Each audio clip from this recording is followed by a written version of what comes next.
అతను బంధించి తీసుకురండి, శిలువ మీద చంపండి. ఇది సాతాను యొక్క ఆలోచన. ఈ ఆలోచన ఎవరి దగ్గర ఉంది? యేసు ప్రభు యొక్క శిష్యుడైనటువంటి యోధా ఇస్కారియోతు యొక్క ఆలోచన.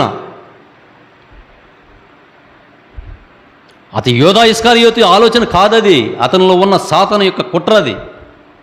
ఆ ప్రకారమే యోధా సాతానికి సరెండర్ అవ్వటం, తన గురువుని 30 వెండి నాణెములకు అమ్మడం, ఆయన ఎక్కడ ఉన్నాడో తెలుసుకొని వారిని అప్పగించడానికి భటుల్ని వెంటబెట్టుకొని వెళ్ళటం, ఇదంతా గెత్సేమనే తోటలో జరిగింది. కానీ అక్కడ యేసు ప్రభు సాతాను ఆలోచించింది వేరు, అక్కడ జరిగిన సంఘటన వేరు.